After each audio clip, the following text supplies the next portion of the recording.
दोस्तों, हमारा भविष्य पहले से ही लिखा होता है, ऐसा कई लोग मानते हैं अथवा कई लोग इस बात को पूर्ण रूप से नकार देते हैं। ये प्रश्न हमेशा से ही देश का विषय बना रहता है। कहा जाता है कि जैसा हम इस जन्म में करते हैं वैसा परिणाम हमें अगले जन्म में मिलता है, जो कि कुछ हद तक ये बात सही भी है। आज की इस वीडियो पर हम इसी विषय पर गहराई से चिंतन करेंगे और दरअसल बात जानने की कोशिश करेंगे। तो नमस्कार दोस्तों, स्वागत है आप सभी का हमारे चैनल BR ज्ञान सागर में। आज हम कुछ गरुड़ पुराण और शास्त्रों की सहायता से इस बात को समझने की कोशिश करेंगे कि वाकई भविष्य पहले से ही लिखा होता है या फिर हमारे कर्म है जो हमारे भविष्य की धाराओं को सुनिश्चित करते हैं। तो चलिए शुरू करते हैं आज का ये टॉपिक।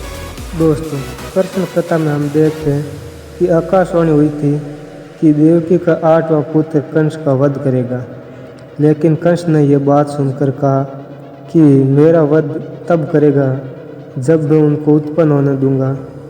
इसी सोच के साथ जब भी देवकी के कोई बच्चा जन्म लेता तो कंस वहां आकर उसे कुछ घंटों के भीतर ही मौत की नींद छुड़ा देता था। लेकिन जब देवकी के 8वें पुत्र की बारी आई तो विधि विधान के साथ जन्म भी लिया और बाद में कंस का वध भी किया।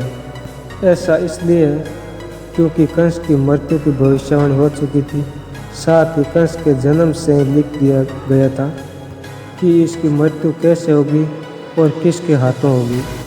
दोस्तों, इस संसार में जो भी मनुष्य जन्म लेता है उसके बारे में भविष्य पहले से ही लिख दिया जाता है। मनुष्य का जन्म कैसे होगा, कौन सी जगह होगा और उसके जीवन में कौन कौन सी परेशानी आएगी, ये सब विधि का विधान है और इसे चाहकर भी नहीं बदला जा सकता। इसके साथ ही आपको ये भी बता दें कि कई ऐसे पौराणिक शास्त्र एवं ग्रंथ मौजूद है जिसमें कई महापुरुषों के भाग्य पहले से ही लिखे होने के परिणाम मिलते हैं। जैसे हम रामायण में देखते हैं, ये पहले से ही तय था कि भगवान श्री राम को 14 सालों का वनवास मिलेगा, अर्थात इसके पीछे का कारण भगवान श्री राम के हाथों रावण का वध होना था। आप भी सोचो कि अगर माता कैकेयी मथुरा के बेकावे में ना आती, ना ही श्री राम को माता सीता के साथ वनवास के लिए जाना पड़ता, तो सोचो रावण का वध श्री राम के हाथों से कैसे संभव होगा। ये सब कैसे होना था, ये सब पहले से ही लिखा जा चुका था, जिससे ये सभी कैसे संभव हो पाता। इस तरह के प्राणी का भाग्य लिखा जा चुका है। हम सब एक नाटक के पात्र हैं जिसका किसी न किसी उद्देश्य के चलते इस संसार में जन्म हुआ है। लेकिन ये बात भी गलत नहीं है कि आपकी किस्मत आपके कर्म पर आधारित है। ये कहावत तो आपने सुनी ही होगी कि जैसा करोगे वैसा फल पाओगे। अगर आप अच्छे और पुण्य के कार्य करते हैं तो आपके साथ सदैव अच्छा ही होगा। लेकिन अगर आपने जीवन में हमेशा बुरे काम किए हैं तो ज़्यादातर संभावना है ये आपको उसका दुष्प्रभाव इसी जन्म में देखने को मिलेगा। अर्थात आपने अगर बबूल रूपी बुरे कार्य किए हैं तो आपको आम के फल कैसे मिल जाएंगे। इसीलिए हमारे शास्त्रों में हमेशा धर्म और पुण्य के कर्म करने की प्रेरणा दी गई है, क्योंकि यही वह रास्ता है जो हमें इस जन्म मरण के चक्कर से बाहर निकाल सकता है। वरना बुरे कर्म करने वालों को तो भगवान के चरणों में भी स्थान नहीं मिलता।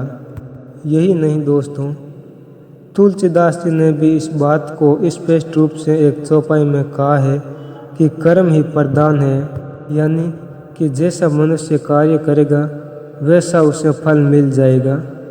इसी के साथ ये बात सामने आती है कि पांडु पुत्र अर्जुन के हाथों कर्ण का वध हुआ था। अर्जुन ने कहा कि हे माधव, मेरे हाथ कांप रहे थे और ये क्या, आपने मेरे अपने ही षष्ठ का वध मेरे हाथों लिख दिया, ये कैसा भाग्य है। इस पर श्री कृष्ण ने कहा, हे पांडु पुत्र, मैं कौन होता हूँ किसी मनुष्य को प्राण देने वाला, ये तो करने का ही फल है।